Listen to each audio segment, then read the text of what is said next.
Yuk kita terus. Ya, ini merupakan segmen favorit karena di segmen ini setelah berdebat dalam 1,5 jam tadi, kita harus mendapatkan konklusi supaya bukan hanya perdebatan yang kita sodorkan kepada masyarakat. Saya pertama ke Bung Taufik. Bung Taufik, kalau kita mau ke depan mendeteksi secara baik supaya nggak terulang lagi, apa yang harus dilakukan? Saya kira perlu didorong ide-ide penelitian yang lebih komprehensif, yang mencakup bukan hanya aspek-aspek pencegahan, tapi juga berkait dengan deradikalisasi, terkait dengan dinamika di dalam lapas dan di luar lapas, serta bagaimana mengembangkan pola-pola pendekatan yang bukan hanya berbasis hard approach, tapi soft approach. Artinya ada balancing, ada keseimbangan.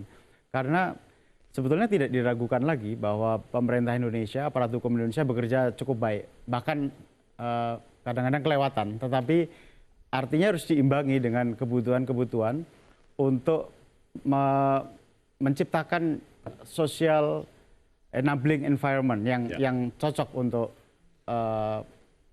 terpidana teroris dan mantan narapidana teroris. Kenapa? Karena kita harus menyediakan pilihan. Masyarakat harus menyediakan pilihan. Kerjaan ini sangat berat. Saya kira BNPT akan kerepotan kalau melakukan ini terus-menerus setiap tahun.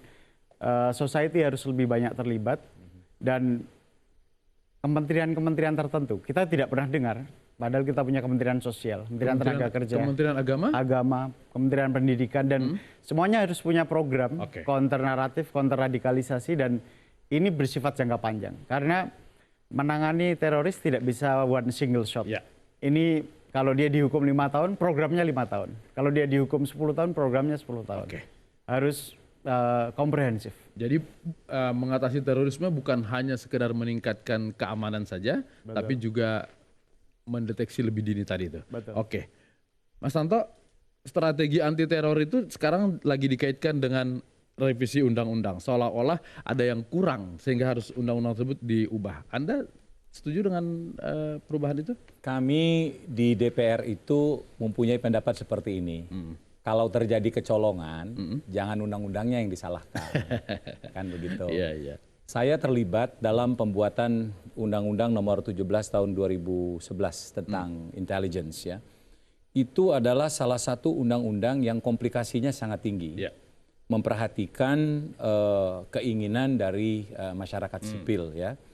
Jadi tidak boleh lagi undang-undang ini kemudian mengembalikan rejim otoriter yang sempat terjadi di kita dan itu menjadi momok ya.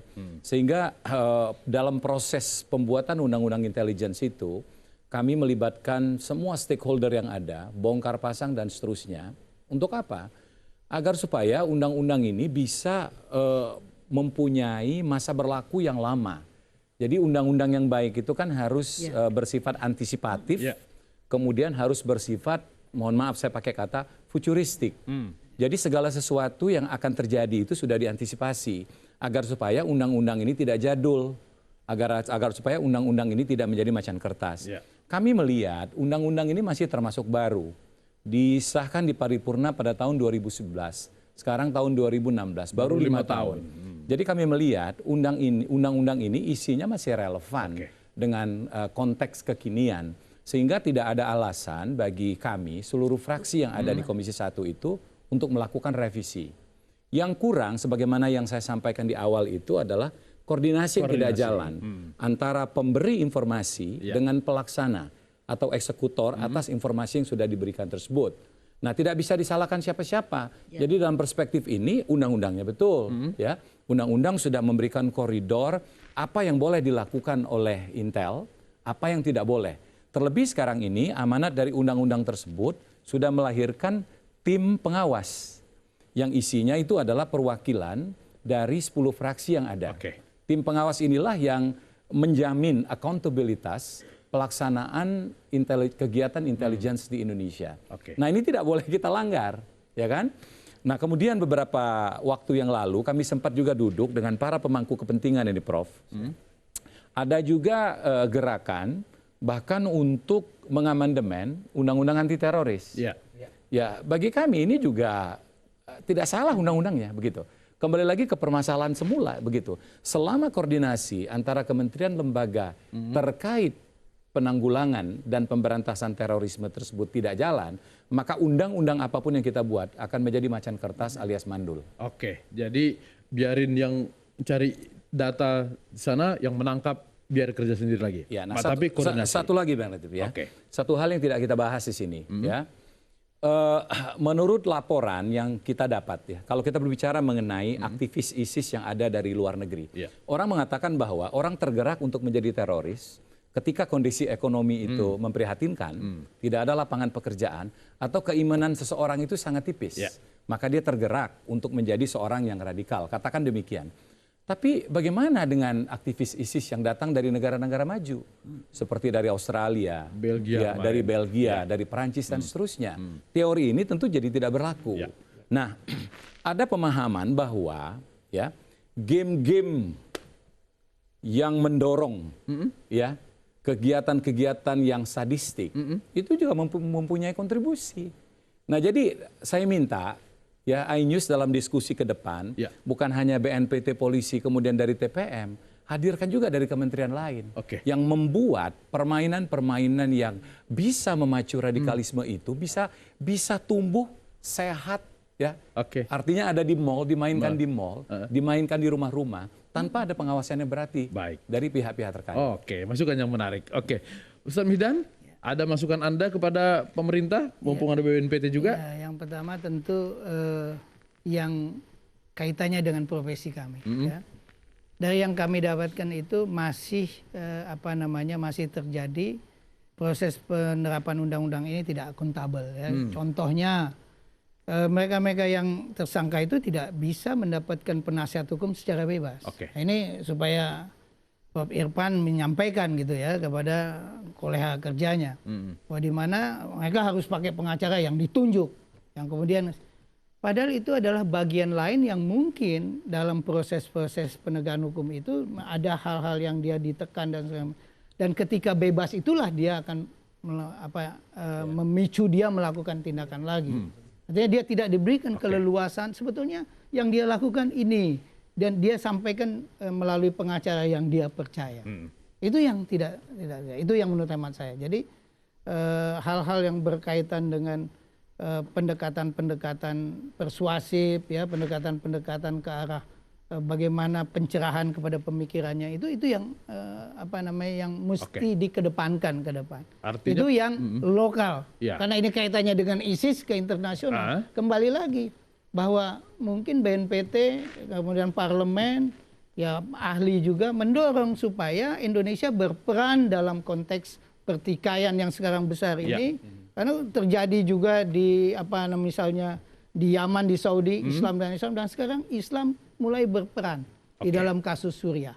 Karena di situ ada kaitannya yang berkaitan dengan politik luar negeri kita ya. Bagaimana masyarakat Suriah itu kan ada yang sipil yang menderita. Yang itu juga harus mendapatkan perhatian dari kita dulu, bangsa yang terjajah di negara ini. Jadi memberikan perhatian.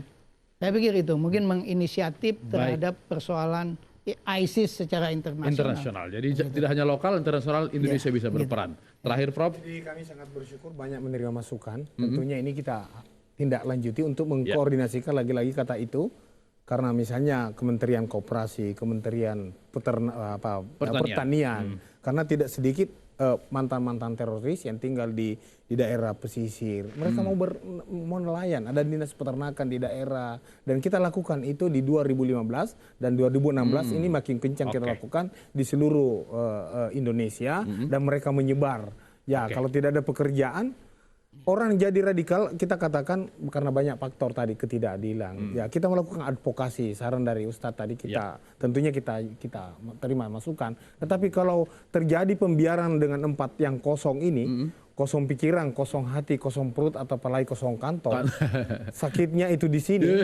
Orang bisa jadi radikal sesaat. Apalagi kalau dicuci otak. Kemudian setelah cuci otak dikemas dengan bahasa agama. Sudah jadi militansi usia 18 tahun sampai 30 tahun, 13 anak muda kita yang pintar, cerdas melakukan bom bunuh diri di usia itu kita harus diri. Mereka mencari jati diri. Siapa sih sesungguhnya saya?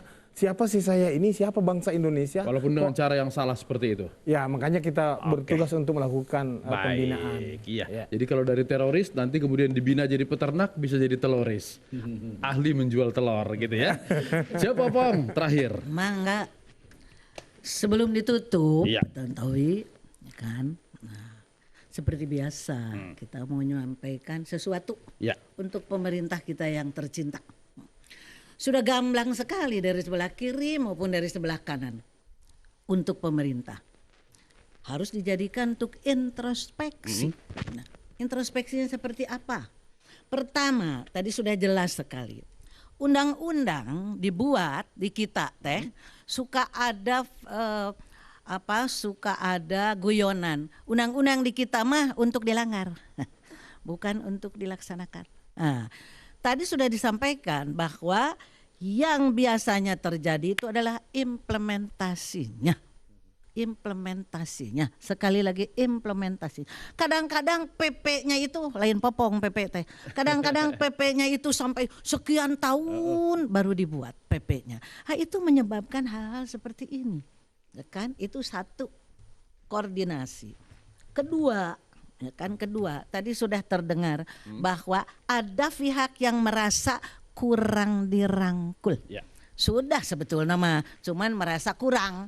Nah, itu juga jadikan introspeksi. Baik. Ya, mangga, terima kasih atas kehadirannya dan mudah-mudahan ada manfaatnya. Iya.